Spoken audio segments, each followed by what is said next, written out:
Perfect. Right on time. How are you doing?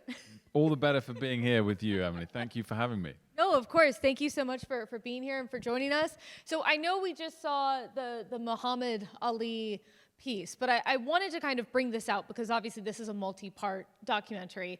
And I just want to hear from you how this started. What led you to say, hey, this is the right time to go back into the archives to review these interviews and really bring this forward again to a new audience and an audience who probably saw it the first time and has fond memories of it? Well, I wish it was as simple as saying I suddenly decided a year ago to do it and that's why it's now. I mean, really, my dad died 12 years ago and my brothers and I at that moment thought we'd love to repay him for everything he gave us and to celebrate his legacy. So the process really started then. I mean, not as full-on hard work as the last couple of years had been. I bought back a lot of rights for parts of the archive that we didn't own, digitized it, cataloged it. So it took a while to even be in a position to try and shape the project. And I think that the other sort of thing that took a bit of time was finding partners like Sky in London and MSNBC Films here that shared the vision. And the key thing for me was not just doing a one-off episode or film on Dad, but 6 individual films on moments in history that Dad had a particularly unique front row seat to, like Ali, 12 interviews with Ali and so many with the civil rights leaders of the age. And that we should make films that he happened to have that front row seat on rather than about him. I think Dad knew the interview was about his guest, not about him, and we had that kind of thought throughout the process of making this. And again, as you kind of touched on, we wanted to pick the themes and topics that would resonate today, and I think we've done that with all 6 of the episodes throughout. And, I mean, given that your dad did 10,000 interviews, what was it like going through all of that footage? And were there things that you picked up on that you hadn't before when you did that? Yeah, so I was born in 1985 and Dad started on air in 1963. So I think the thing that I couldn't quite believe was the extent of what he achieved at a young age, and really just how brilliant he was. You know, that interview that we feature with Governor Wallace, for example, Dad was 28 in a foreign country challenging a presidential candidate and governor about his race and religious views. I mean, that is insanely bold and brave. And at that time, Dad was actually doing 8 shows a week. He was doing 5 in New York and 3 in London. On David Frost show was Monday to Friday in New York, and they would record one of the shows a day early so he could fly back and do Frost on Friday, Saturday, and Sunday. And you know, I think of sort of the prep it takes me to prepare for a show or a big interview. He was doing 8 across 2 countries on seriously complicated topics, and like 90 minutes with Huey Newton, the head of the Black Panthers, or Shirley Chisholm, and being able to go off on tangents with them on these very complicated topics in a foreign country. And I always knew he was the master and always had that view as a son would, looking up to him. But those 60s and 70s years, in his 20s and 30s, he was just brilliant at what he did. And I didn't appreciate that before the scale of work I think I've done in the last couple of years. Yeah, it's truly amazing to think of the amount of prep time that has to go into any one of those interviews and then to be so fluent in anything. Did he ever reveal sort of his secrets on how he prepared for these interviews and how he mastered so many different topics? Well, one of the things we get to a little bit in episode 6 as we kind of cover off towards the end, you know, his passing, is I have a bit of personal regret that I didn't sit down and talk to him specifically about his interviewing style. I only pivoted to TV just around when he was dying. But I think it's one of those things you kind of assume with your father you have all the time in the world until you suddenly don't. And that sort of was why I didn't get around to it per se. But I also don't think he would have sat down and told you this is what you've got to do. Because I think fundamentally, and I'd hear my friends ask him and other people ask him, hear him talk about it, he just was himself. And he happened to be just the most engaging person to be around. He had this great infectious positivity about everything in life. And when you were around him, it just lifted you. And I think that natural ability was actually what made him so good. You know, I think he had a genuine curiosity in people, in all people. He would have been talking to everybody here, not just the person on stage. And that is, I think, why he was so good at what he did. Because I think the person opposite him can sense it. If someone's genuinely interested in what you're saying, it breeds a more open conversation. You know, there's little tips around the edges, like do lots of prep, but then sort of forget about it and listen to what the person's saying. But I think the core ability is something you can't really teach, and he just had it. And it's just fascinating, too, to watch. I mean, you've done a lot of TV. I just got started in TV. And to think of all the various elements, you know, the timing, you have to make sure that you're getting to the break at the right point. You have to make sure that you're listening to your producer in your ear. And just even the setup, the fact that they were like knee to knee, like basically bumping into each other. And then he just completely just, you know, okay, so it's the end of the show. They just keep talking, don't even pause. Do you think that was that part of it, kind of creating a moment that maybe didn't feel so staged and so scripted? Yeah, well, I love you saying, you know, he'd got to get to the break on time. Obviously, he didn't do that in the early one. They just they ran out. I mean, I love about that is how, you know, live TV was then. You know, set slots in the way that kind of we move away from. I agree how close they were sitting. You know, amazing. It really creates the drama actually, and that's something which we could all adjust to do today, and we kind of don't. But the thing, I mean, if you want, we could like move the table. And yeah, we probably shouldn't in this day and age. But you know, I think it really added to that, particularly when it's, you know, against Ali. But it was, you know, with lots of the other guests as well. The thing, you know, knowing Dad as I do, and watching all this countless hours of footage as I have, I don't think anything was ever by mistake. And Dad had the most unbelievable brain. You know, he could absorb a book in like a morning. So when we were on holiday and his time off would be to read a novel rather than read a different type of book, he would absorb one in the morning, be on to the next one at lunch, and just could retain this information. And so even he had this amazing charm on the outside, inside he had this great mind. And so even if you think there's a moment where it looks like, you know, it was by accident or whatever, I can almost always watch that and think, I bet he was planning that, and I bet he was thinking that. So, yeah, I think he was a showman as well. And on the timing point, you know, he started his career, which people here don't always remember, but, you know, we just had the 50th anniversary of SNL, and Dad used to get a little bit annoyed about the fact that SNL was seen as the first satirical take on politics. Really, the first was That Was the Week That Was, TW3. And that's how Dad started, fronting that in 1962 and 1963. And at the time in the UK, it was unbelievably high profile, you know, taking on the establishment. It was unheard of. The success of it led to TW3 here, which was less successful here. But really, TW3, whether you're saying in the UK or the US version, was the precursor to SNL. And that's where he started. And he did a bit of stand-up, he did that, and I think he had that timing, which comes with comedy. And we actually did, I know of a question from one of our press club members, Tim Wolfer, who asked, and I'm actually just going to take a minute here to say that you all do have cards on your seats, and so if you would like to ask a question, feel free to just write that out. If you can pass that to Cecily, the lovely woman standing up in the back, waving excitedly at all of you, she'll bring that up to me, and we can ask it. But going back to our question from Tim, he wanted to kind of see how much you think that your dad influenced not just SNL, but I think, you know, Jon Stewart, Stephen Colbert, sort of the other satirical news programs that we started to see. Really interesting question. So just as a side point, I remember going to Jon Stewart Live with Dad when Dad was the guest, just when the Frost Nixon movie was coming out, I guess it was. And two things I remember. One is how much Jon Stewart in the green room and beforehand looked up to Dad.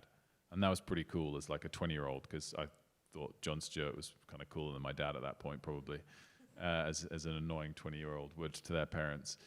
But secondly was just the extraordinary talent of Jon Stewart when we were out in the crowd beforehand, and there was like 3 minutes till they go live, and he was out there warming everyone up and telling jokes, telling stories on the spot, and you just saw a genuine, extraordinary natural talent of the man, which I thought was very interesting, because I think Dad had that as well.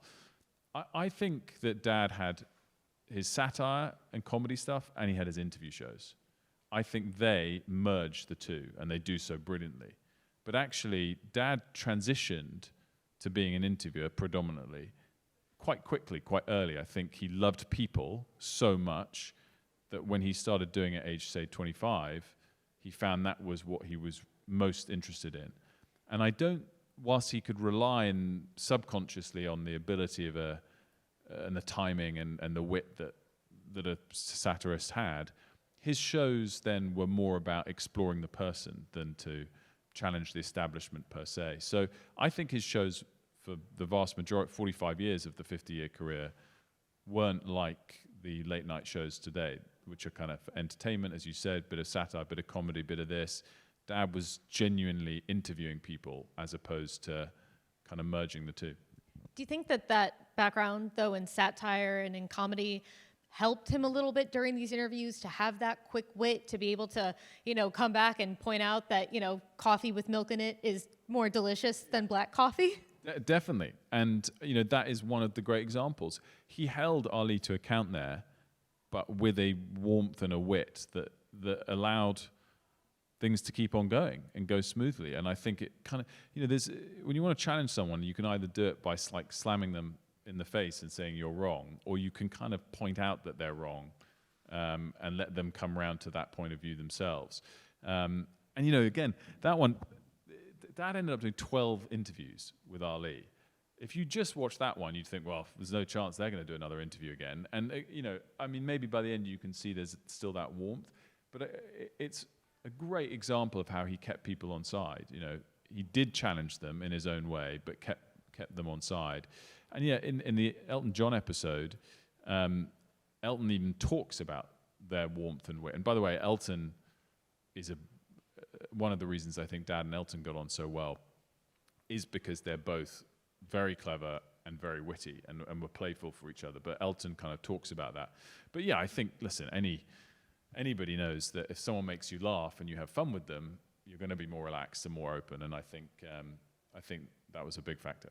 And I think we do actually have a clip from the episode with Elton John. And I believe that this is after sort of the big one in 1991 where he really got into mental health and illness, and he's looking back on that. Yeah, so I'll just set it up briefly. So we did six episodes. We just saw episode 2, and again, tried to pick out areas where Dad had a unique relationship. So episode 1 is the Beatles. Dad did 15 Beatles interviews. Episode 5 is Elton, and we also try and explore particularly the dark side of fame in it, where Elton's a great kind of mouthpiece for that. And Dad did 10 interviews with Elton. So again, you kind of really can chart from, first one was 1970, their last one was 2006, I think it was. And they were very good friends as well off camera. And I think perhaps the single best interview Dad ever did was in 1991, which was just after Elton came out of rehab, after 15 years of addiction. And even if you see Elton talk about that moment today, it's powerful and it's impressive and it moved. But nothing will ever beat hearing him talk about it then, the moment when it was most raw.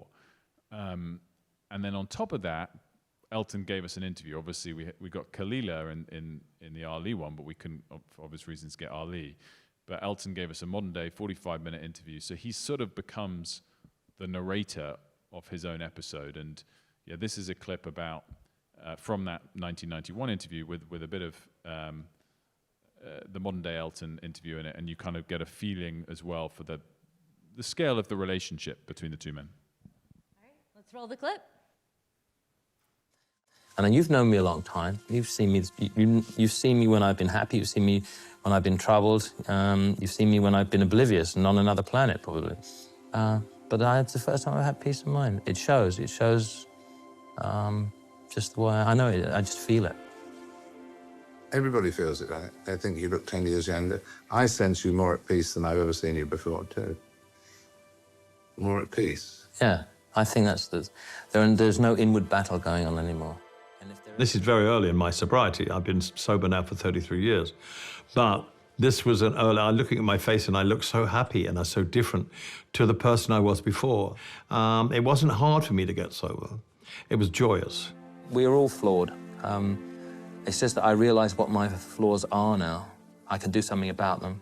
And there are so many millions of people who have the same problems as me and they don't communicate because they don't think people will want to be there for them. And if any of you are out there listening, it's okay to ask for help. I didn't think it was because I thought it was a sign of weakness. In fact, it's a very spiritual thing to do, to ask another human being to help you. And I'm very glad I did. And now, as a result, my life has changed so much. The thing I'd just add as well on that is I'm always bowled over by how ahead of his time Elton was in that clip. You know, speaking up, not just for himself, but trying to encourage other people to speak up on mental health issues and addiction issues. And obviously, he'd been through a terrible 15 years in the eyes of the British press in particular, slated for everything and being soft and wet and all of this. So to continue to speak up on that behalf. In 1991, I mean, even 5-10 years ago, people were criticized for speaking up about that. I think it's really, really impressive. It is, and it's a powerful clip. It's a powerful moment. It's interesting because I'll bring this up because we're at the National Press Club, and I know we have a lot of really great journalists in the audience tonight. I feel almost a little torn watching it because on one hand, you have described, and your dad has described, and Elton John has described the friendship between the two of them. And I'm sure that had an impact, an ability for Elton John to feel like he could be vulnerable, be honest, and be open and create such a powerful moment. At the same time, often as journalists, we are told we can't be friends with our sources, that there needs to be a dividing line there. And I wonder, as you're a journalist, how do you kind of think about that, to balance the ability to create a powerful moment versus the fact that we are supposed to have a step back and be objective? Definitely, it's a really legitimate question, and I think in the final decade or two of Dad's life, people would try and throw that criticism. I don't think it would stick. It became too friendly with some of his subjects. A couple of differences, though, I think. For one, you know, people would have said that maybe with Bush Senior, Blair, and John Major, where it's more legitimate because obviously with the politicians, you really have to hold them to account. It's slightly different with an entertainer, I think, where I do think the primary role of the interviewer of entertainers is, can you get them to reveal more than they had before, perhaps more than they were intended, and can you give your viewers something that they'd never heard before? That it's slightly a different task than holding them to account, unless they've, you know, started a charity and embezzled the funds or something like that. So I think it is slightly different with Elton versus the politicians. I think even though if we were talking about a clip with a politician, that Dad would say, you know, it's about opening them up, not closing them down. And Dad never sought confrontation for the sake of confrontation, which I think does happen quite a lot today, and people make it about themselves, not about their guests. And he just felt it was a more fruitful way to hold them to account, to be conciliatory. I think the other factor for that that Dad would always say is, in our job, you have to be yourself. You know, we're on camera, but we're not actors. And he just happened to be someone who was more of a pacifist by approach. And I think, you know, when the key moment came, he would always ask the tough question, and that's the difference, as we saw in, you know, some of those clips that we just watched in the Ali one. So I do think that it's always a legitimate question with Dad, but I think his track record speaks for itself, and he just went about it in a different way than perhaps people do today. I do think the friendship aspect is absolutely critical in the Elton episode. It highlights it, because he got Elton to open up about the most extraordinary things at the most powerful moments as well. And as Elton tells us in his modern day interview, he only did that because he trusted Dad. You know, that 1991 interview, I think, Dad was the son of a Methodist minister, not a Catholic, but there's a confessional booth quality to it, and to some of these other interviews he did with big celebrities, where you kind of can't believe what they're saying. And at times, Dad hasn't even really asked a question to prompt it. They just feel at ease and relaxed, I think, with him, and they just kind of let it all come out. You sit there now as a fellow journalist, like, how the hell did he do that? You know, you're like, damn, he didn't even ask the question, but it came, and that comes not just from the 10 interviews that they did. You know, it's from the deep friendship and the off-camera stuff that they built up over time. I'm wondering, like, growing up with him, did you ever have that where you just found yourself like spilling things to him and being like, "Ah, shoot, shouldn't have told my parents that"? That's a very good question. No, with Dad was a bit of I think that probably the one person his tactics didn't really work on was with his boys. So he was a bit of a sucker. And poor Mum had to do most of the disciplining. And then we'd always just go I was middle of 3 boys. My older brother's sadly not around anymore, but we would always play Dad. He was actually quite easy to play, so completely different from that. We'd always say, Mum says it's okay if you say it is. Well, Mum wouldn't have said anything of the sort, and by then we were off and be getting what we wanted.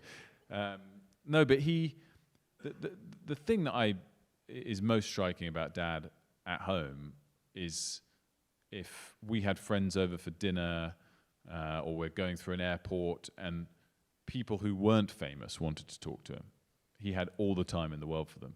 He was just genuinely fascinated by people, by all people, and I think that's something that I always remember. And, at Sky now I work in UK broadcasting. There's one of the floor managers, Jim, one of the directors, Sue, one of the producers, Richard. They're people that had worked with Dad at different times of Dad's career, and as always, people that I bump into who work with him say he was just a joy to work with. And he always had time for us and was chatting with us. And I think, again, that's not just a lesson for how we should all live our lives and be decent people. I think it's a snapshot for why he was so good at what he did. It was this genuine curiosity and fascination by people. Yeah, and that sort of poured over to every aspect of his life, not just when he was in an interview with someone who was famous or powerful.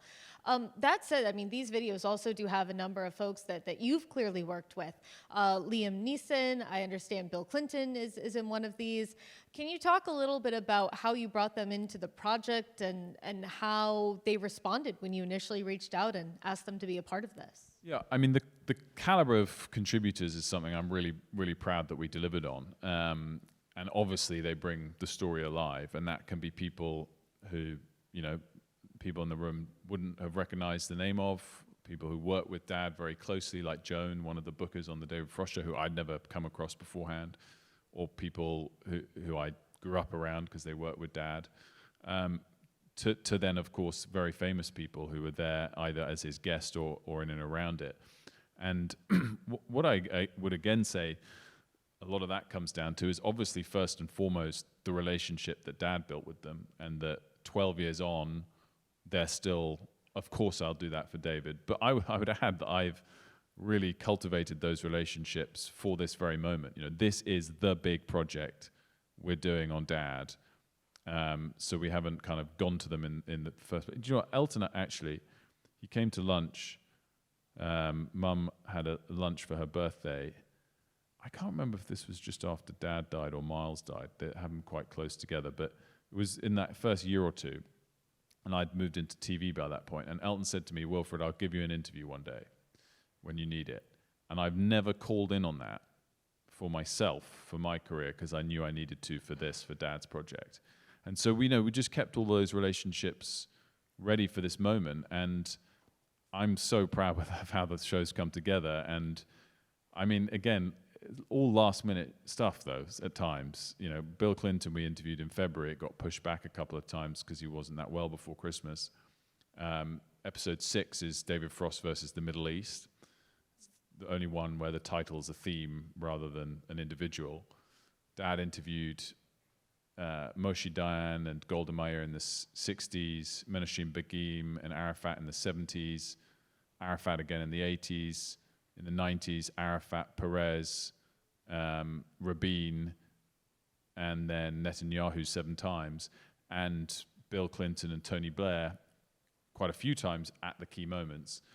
and Blair and Clinton are basically our narrators for the episode. I mean, our contributors are unbelievable. Elton sort of narrates his own episode, for that. And so the caliber of contributors that we've got is something that I think massively elevates it, and just really takes you inside. But it's a testament to Dad, really, that they're all so willing to do it. Right, and the fact that they're so willing to do it, to be a part of it, and to really sort of dig into his legacy and how he interviewed and just sort of how he did what he did and the influence that he had. There's a lot of parts of it, though, as well. Like, I mean, Elton's a great example in this. I knew we'd get it, and then we'd then get the necessarily clearances and all that afterwards. But so that's kind of what I said to Sky and MSNBC as we were making it. But there was definitely part of me that was like, oh shit, what if I don't quite get this over the line? But, it all fell into place at the end. And I think the episodes speak for themselves. There's the amazing part of the Elton one where, Diana was a good friend of my mum's, my little brother's godmother, and my mum's never given an interview about anything, but she obviously has for this. And Elton doesn't talk about Diana, and obviously famously playing "Candle in the Wind" at her funeral. And there's a section in that which I think is like really, really poignant and powerful. And the other thing that we've uncovered, which I'm pretty sure hasn't been seen since the day it was performed, because Elton's never released again and will never show the performance at the Abbey ever again. But almost 9 years earlier, at a charity event that Dad organised for Prince Charles and the Prince's Trust, he got Elton as one of the performers, and Elton sang "Candle in the Wind," the original version, at that, and Charles and Diana in the crowd. Well, not in the crowd, they're in the royal box. So we have extracts of that, which has not been aired since. Elton singing "Candle in the Wind" essentially to Diana, which is really quite moving and powerful. I think that'll grab some attention when it comes out. No, absolutely. I mean, I think all of these are kind of filled with such great moments and then such great nuggets as far as the commentary and piecing it all together. I did want to ask a little bit about the impact that this has on modern day. I mean, you kind of mentioned that you see individuals do interviews on TV and they seem to want to have that moment of controversy. They want to have that gotcha moment. And obviously, you've been an anchor, you're a journalist. Can you talk a little bit about just the shift that we've kind of seen when it comes to the televised interview, and maybe why we don't have more moments like the ones your dad created? I think that there was always that balance in the decades he operated as well, of people that tried to make it a bit more about themselves versus not. I think the percentage shift is greater today. I think the biggest cause of it is the interviews have gotten shorter. And so then you all feel the pressure to create a little moment that, it's gotten even worse recently, because you go, oh, which part are we going to clip up and tweet out? And so it's not even just the initial 6-minute interview, you're trying to find a 1-minute clip from it. So I understand the pressure that many of us and our peers feel. I try every single time to resist it. And I think it's hard, both because of the grief you'll get online. Oh, why didn't you press them harder for this? Or the grief you'll get from your bosses. And I just try and resist it at every turn and think what is best for the conversation. And I'll be happy if I'm judged over the course of this year or this decade, when I'll prove that I push back, even if I don't immediately now, because I want to let the answer breathe. But I think that's the biggest factor. I don't think it's that the style or quality or whatever of journalists has changed. I think that the environment has, and it creates a massive, massive extra pressure to be short-term in what you're doing as opposed to think long-term. But I also think Dad had that bravery and that sense of security to not feel like he had to create a gotcha moment and that it would prove over time. The other big difference is how many of us are doing what we're trying to do. So you have to compete more. In the 60s, in UK shows, some of the shows were getting like 13 million viewers, when our population then was only about 40 or 50, there was 1 or 2 TV stations and 1 or 2 interview shows per week. You know, it would be like having the platform of the biggest linear show plus the biggest podcast plus the biggest YouTube show today all rolled into one. You know, you think of the sort of reach of a Joe Rogan or whatever it is. It's like that plus the other platforms. So again, I think that completely changed the bargain. And people would be like, oh, wow, we're going to watch Frost tonight. They wouldn't even know who's on yet. And they'll tune in and watch the whole thing. So you kind of had the time and the confidence that you could let it breathe because people didn't have anything else to watch. Yeah. I wonder as well if another difference today, and I'd love to get your thoughts on this, is the fact that if you are a public figure and you have a message that you want to deliver or an image you want to rehab, you don't have to go talk to a journalist. You don't have to go on a program. You don't have to come to the National Press Club. You can just pull up your phone and record a video and post it on your own social media channels. And it seems in some regard, and I'm again curious kind of what your experience in this has been, that there is now you know, it's not like Muhammad Ali needed to impact his image in a certain way, or Nixon needed to kind of hit refresh on his image, so he needed to do a televised interview. I totally agree with that, Emily, but it's even worse today because they get a higher audience by cutting us out. So, I mean, it really makes it difficult. As you see, you know, they can reach millions of people by tweeting it and adding some kind of sort of Boris Johnson, I don't know if it all cut across here, but got a lot of criticism by the end because he was putting out these videos and they'd sort of add the Gladiator soundtrack to it as if he'd kind of just fought a battle in the Colosseum. They were quite good, actually. I kind of drawn into them. But yeah, I mean, like heavily produced, obviously not through a journalistic prism. So I agree. I think it makes it, again, even harder.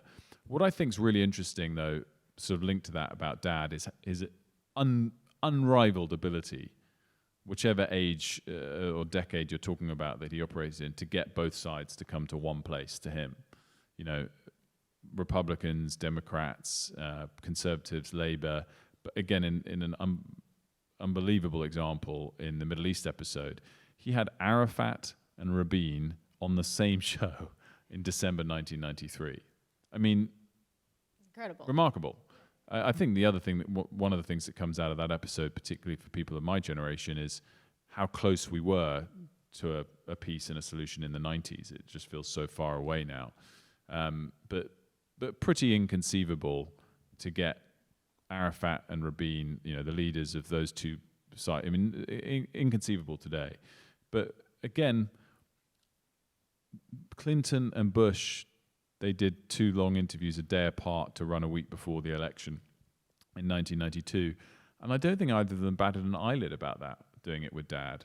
It's quite remarkable. And again, it shows that he must have been tough but fair to both sides in an equal measure. And I don't know that really exists to the same extent today with anybody.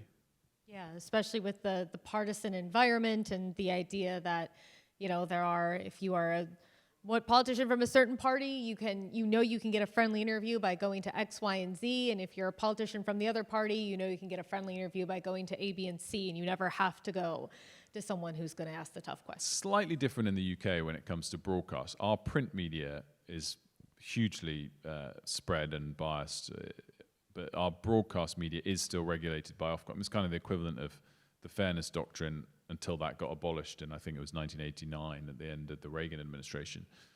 Cecily's nodding time. Take that's the right year I've picked. But so it's slightly different it's not like the Republicans can go to Fox and Democrats on the other side as freely in the UK. But either way, I don't think anyone's ever had that track record to the same extent of always getting both sides to come together.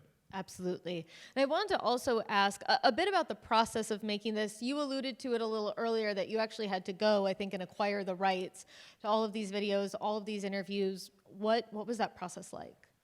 So I played now I've done all the contracts and it's done, I can be a bit more open about this, but I played a bit of a game because people assumed, largely because of the Nixon interview, famously, Dad outbid the networks and took them all on, and so we do 100% own that interview.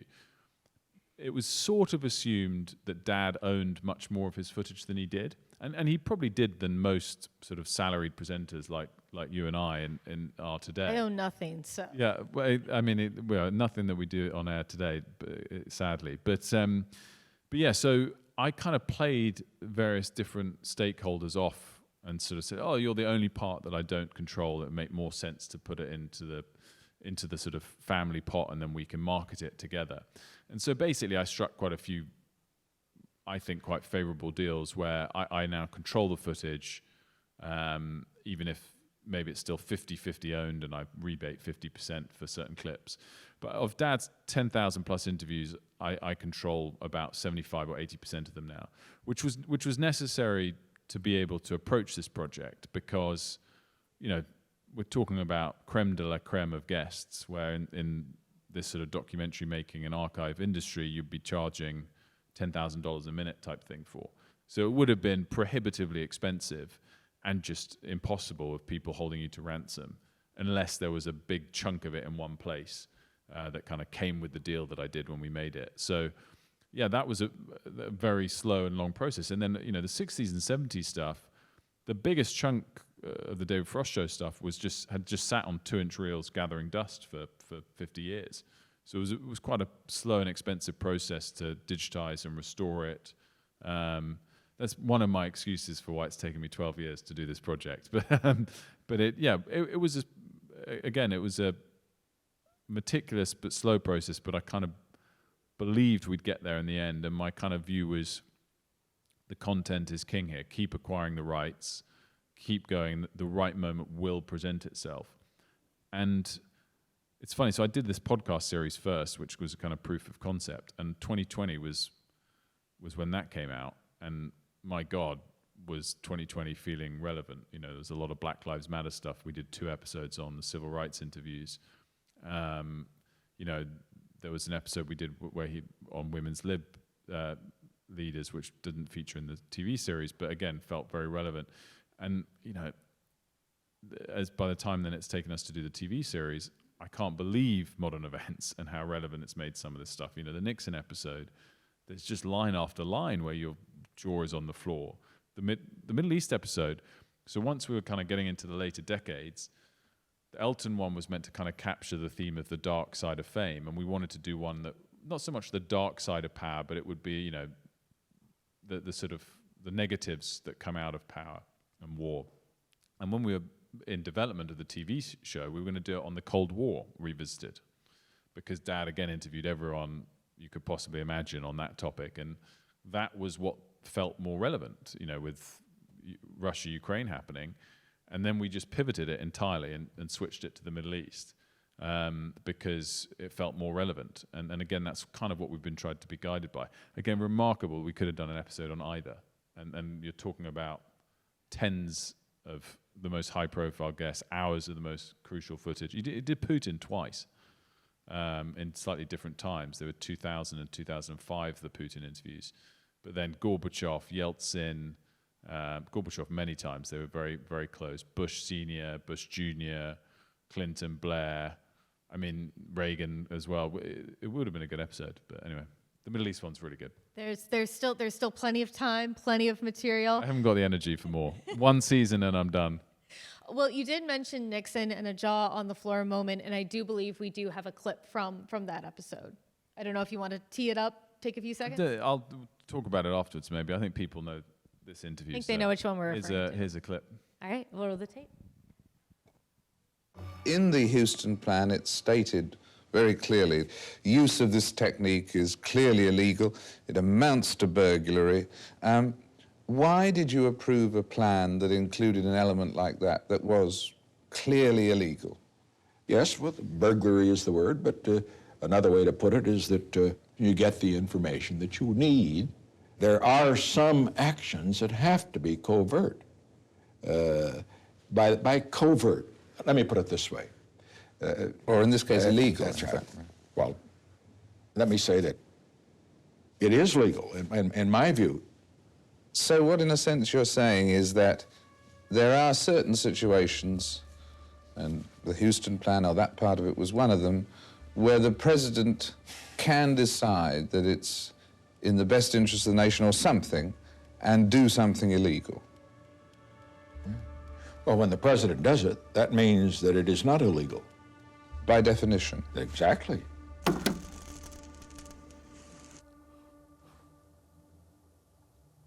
If the president does it, it's legal by definition. It was not legal. And Nixon only escaped a full accountability because he was pardoned.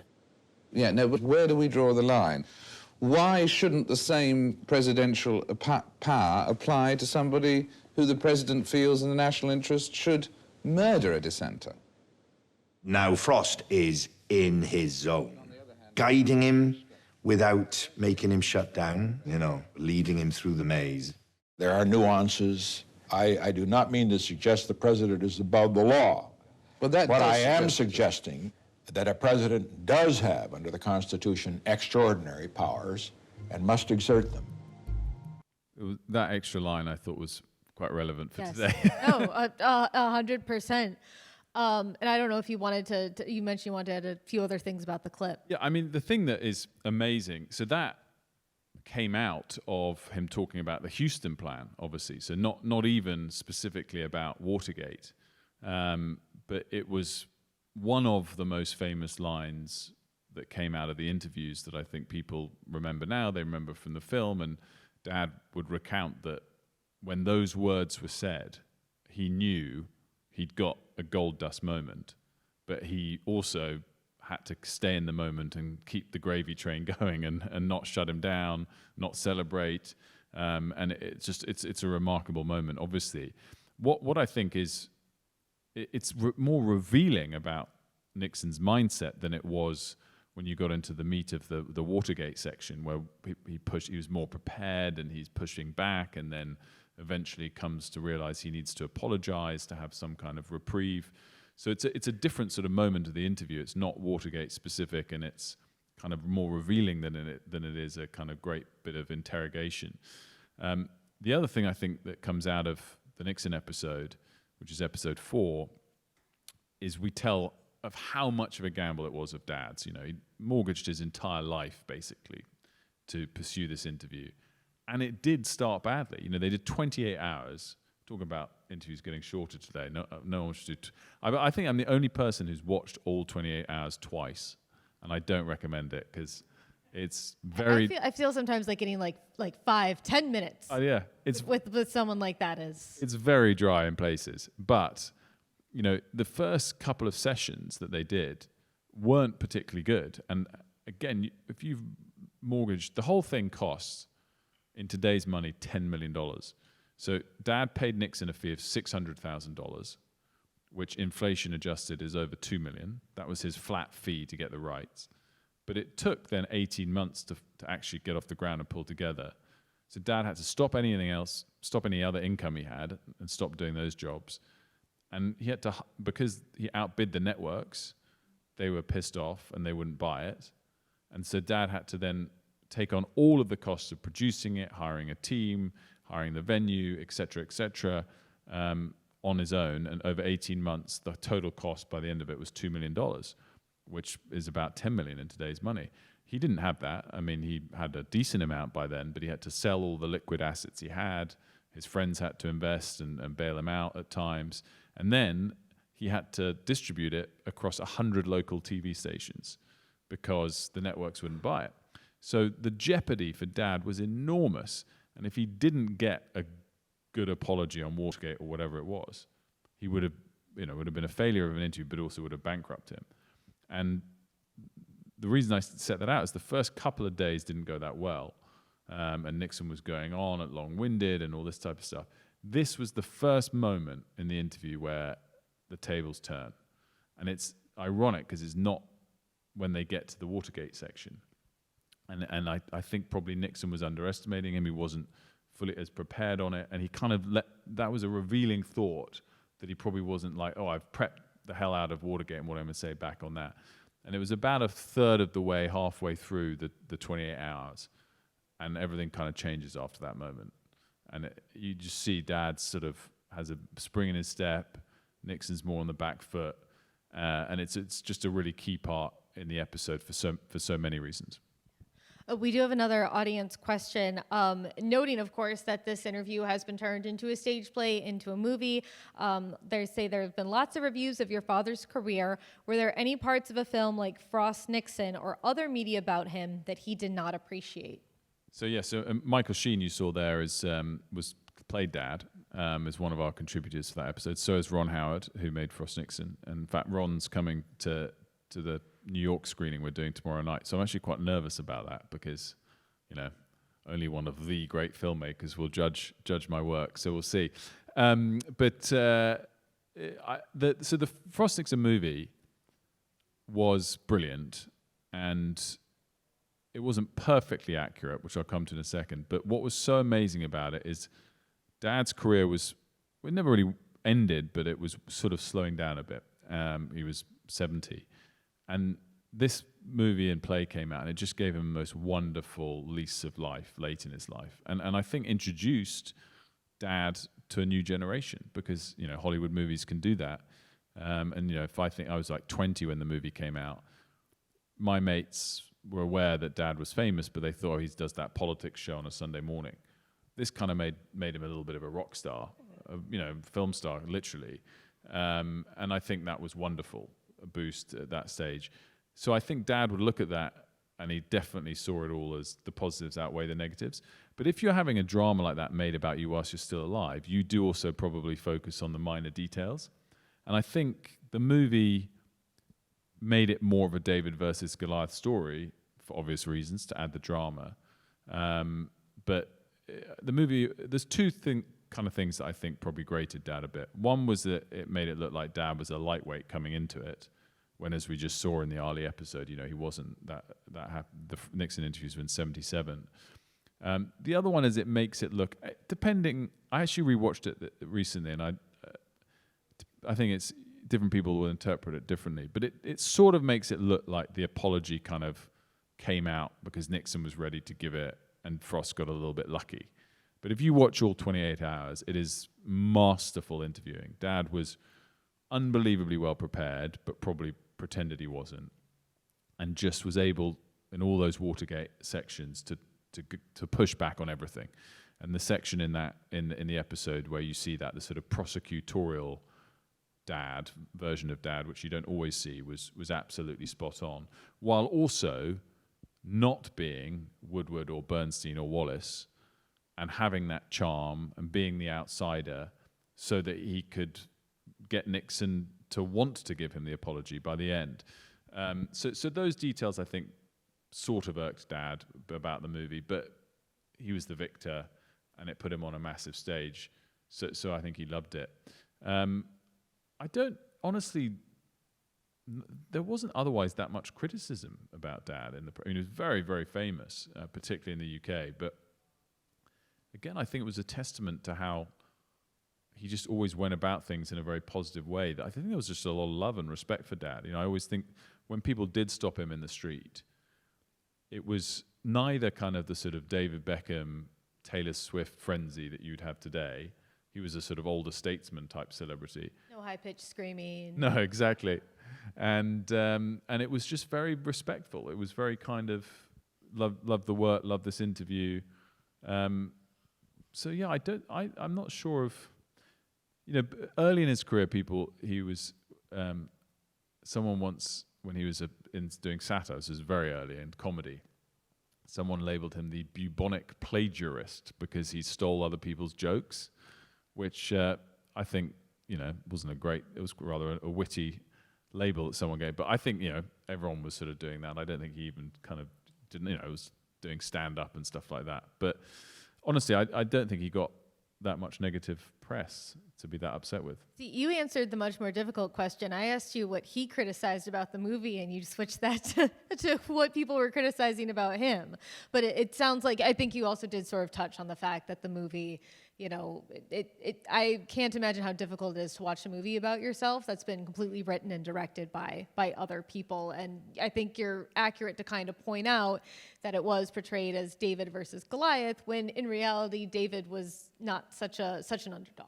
Yeah, and I think the other things that just come to mind quickly about it is that, Dad he signed over for the movie all editorial control for it to happen, which he sort of later then regretted, but because he was paranoid until it came out. But it is also interesting. I mean, the fact that he worked so hard to make sure that he had the rights to the original interview, and then this big movie comes out, and he's like, "Nah, I'm good. Y'all take it." Well, yeah, it was because of the moment in his life that happened. So the writer was the same guy that wrote The Queen. Peter Morgan just got an Oscar for it, and then he went on to do The Crown on Netflix. But it was more of this vanity thing, and Dad's career was slowing down. He said, "I'd like to write it, but it's only if I have full control." So it was odd when I also looked at how meticulous Dad was with all his contracts and stuff. But the other thing I was going to say is he didn't actually really get much slice of the pie for the film. But again, those things didn't bother him that much because he liked the project, and which brings me back to the point on the movie suggests that he then made a fortune because he got the apology, but he basically never made the money back from doing the Nixon interviews. He lived more than enough to fight another day. He didn't have to sell his house, for example, and he paid back the people who loaned him the money, but he didn't really make a profit from the Nixon interviews until the film came out. But again, the film he didn't get, a huge amount for. But his sentiment towards all of those types of issues was, well, I'd rather have done the Nixon interviews. He did very well, Dad, having come from nothing, and he certainly deserved to. But he never did it for the money. He did it for the love of it. Yeah, I mean, mortgaging your house is usually a good sign that you're not doing it for the money. And really incredible, I think, that he took the risk that he did and that it paid off in the way that it did. I know we also have another clip that I want to get to. This one from one of his interviews with Walter Cronkite. Do you want to tee it up? Yeah, so this is from, so it's funny, the Ali episode is obviously quite clearly an Ali biopic with some tangents, and obviously we feature some of those civil rights leaders. For each episode, we're led by the content, and David Frost versus Jane Fonda, which is episode 3, Dad did 4 interviews with Jane, rather than the 12 or whatever for Ali. And we tell Jane's story in that moment, but it's not so much a Fonda biopic per se, and it's the one that sits between Ali and Nixon, and it's more about the growing sense of protest, particularly youth protests, against the Nixon administration. And that episode does have more of a cast list of Frost interviews than some of the others. And one of them is with Walter Cronkite, and this little clip is, well, I think it's kind of telling because this interview's always stood out to me because when I grew up, Dad was already the master. In this interview, I think it's in 1971, I forget exactly which year it is, Dad is age 30, and he's putting himself at the feet of the master of American broadcasting, and it's rare that I see Dad playing The Apprentice. By the way, it's like a broadcasting journalism 101, this whole interview, so anyone should watch it. I watched it many times, the two of them talking about it as an art form. So that's always struck me anyway, just seeing Dad look up to this giant in a way that, I guess I always looked up to my dad. But the thing that's just really striking is this is, whatever year it is exactly, 71 or so, this is before all of the things that we just saw, Nixon admit to had come to light. And it's two people who had quite a big role to play in the following years talking about. Let's have a watch. Yeah, sounds fantastic. Do you feel that we really know what's going on? I mean, is it possible for huge things to be concealed? Yes, I think it is, David. I think this is the job of the press. This is a generic press, including television and radio, to uncover as much of that as we possibly can, to be sure that these things aren't concealed. I don't think they can be concealed forever. I think they will come out. The truth will out. Did that cut off at the right point? Or It did, yeah, it's just a short one. It was just a short clip, that. I'm just obsessed with the fact that he's sitting like this, and it's just so, the vibe is just so different than what we're used to seeing, I think, for many televised interviews. Totally. And do you know what? Dad was always adamant. He wouldn't have had this. The worst thing is he hated formal desks for the presenter to sit behind, because he's like, I want to, I don't want to put a divide between us. And again, as we move more away from, live linear TV, which I remain a massive believer in, it's harder to find budgets to redesign sets and stuff. But he cared a lot about that sort of thing. Obviously, that was in the 60s and 70s, the David Frost show. But, the show for most of my childhood he did was, Breakfast with Frost on a Sunday morning, kind of like Meet the Press and State of the Nation and things. And that had these rather garish, as the sets there were quite garish as well, yellow sofa and yellow armchair. Much more like trying to be a living room on a Sunday morning that people might be sitting in at home. But he cared a lot about that sort of vibe. And whenever, like the kind of Colbert or Fallon thing, there's a similar sort of thing in the UK with someone called Jonathan Ross. And I can picture him literally when he would tune into one of those, we'd be watching Elton on one of them or whatever, and Dad be a bit jealous that it wasn't on with him. He would always comment about the desk. He'd always be like, well, why would you sit behind the desk? You've literally put a barrier up between you, which is a fair point. And, he thought about all of those details. I will say the table was supposed to hold the mug that I'm going to give you at the end of this, but I completely forgot it at my seat. I was so excited to get up here and start the conversation. This is why Cecily's the best. Thank you. Da-da, now it has a purpose. There we go.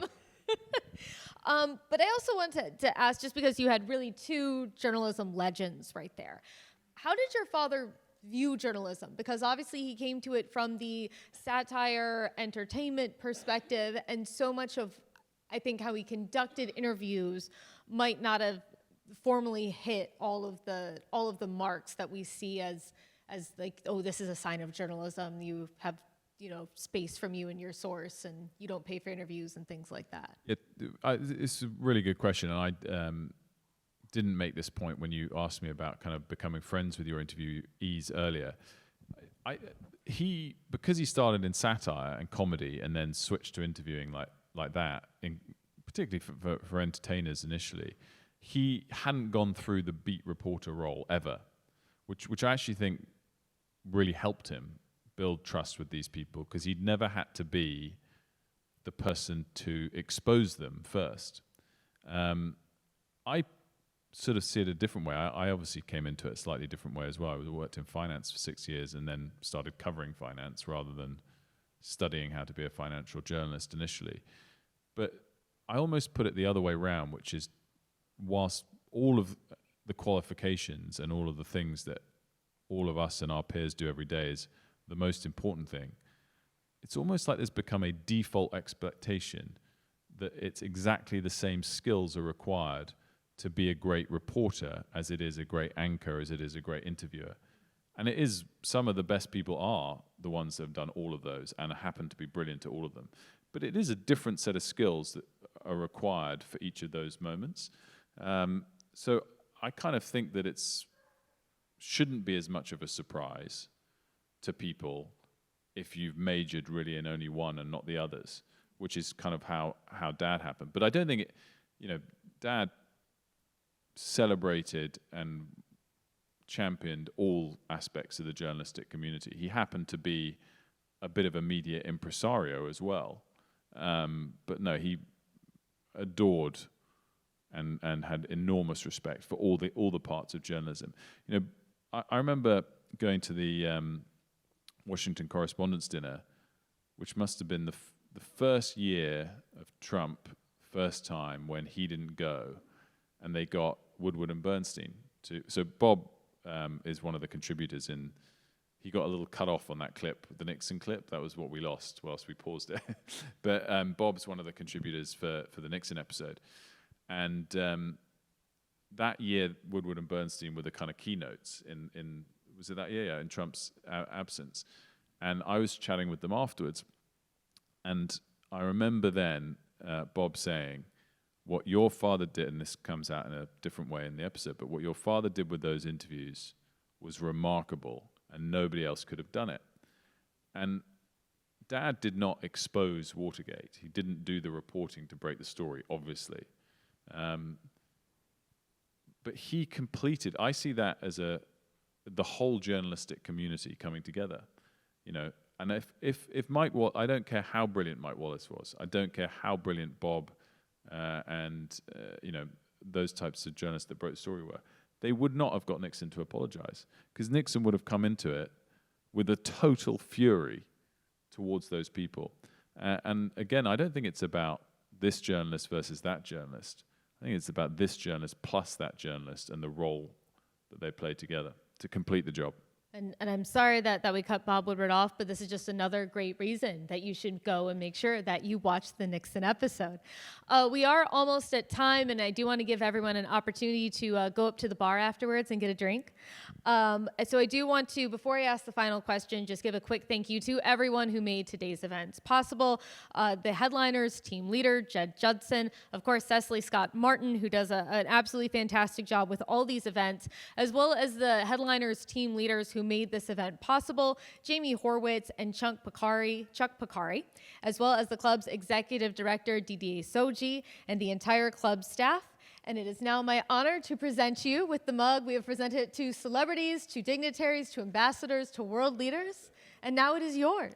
Thank you very much. Thank you for being here. And the final question,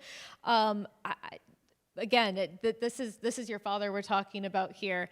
And I know that all parents, to a certain extent, interview their kids at some point, whether it's trying to pry from them what their day at school was like, or why they got home so late, and do they know what time it is? And I'm wondering did your dad ever interview you? And if so, what was that like? I think it's kind of more like every day of my life until sadly he left us. No, I think that, you know, I go back to what I said before. He had this infectious positivity, and everyone just loved spending time with him. And I feel like my brothers and my mum got that more than anybody else. And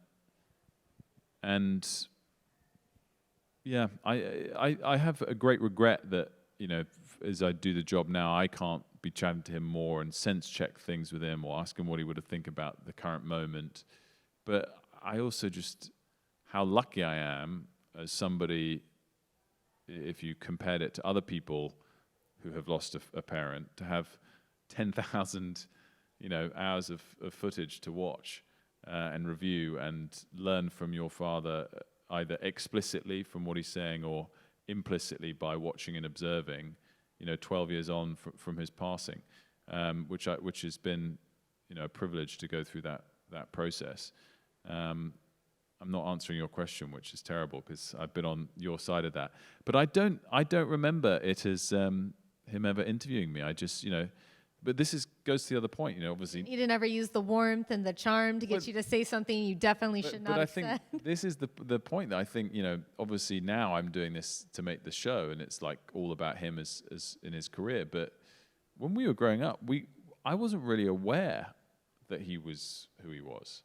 You know, the thing I remember is that when I was at school and we were being picked up, I always noticed that other people's parents wanted to talk to my dad in a way that was disproportionate to the others.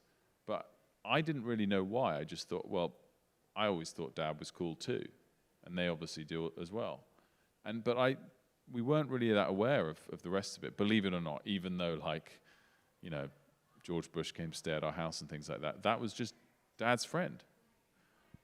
So I guess it was just a relationship, father and son. And you know, I'll end on this, which is to say, you know, obviously I'm talking to the National Press Club. I accept that I'm biased on this point, but, you know, I think he was the greatest broadcaster of all time. But he was an even better father. He was just a great dad. So I do sort of separate it off. Dad at work and dad at home. But he probably was always in interviewing mode, and I fell for it every time without realizing. He just charmed his way, made it feel natural. Well, I will say, I mean, in terms of learning things from our parents through this project and through the other things you've done, you've probably learned more from your dad than most of us have from ours. So thank you again for bringing us this great series, for your time this evening. Everyone, Wilfred Frost, thank you so much. My pleasure. Thank you so much.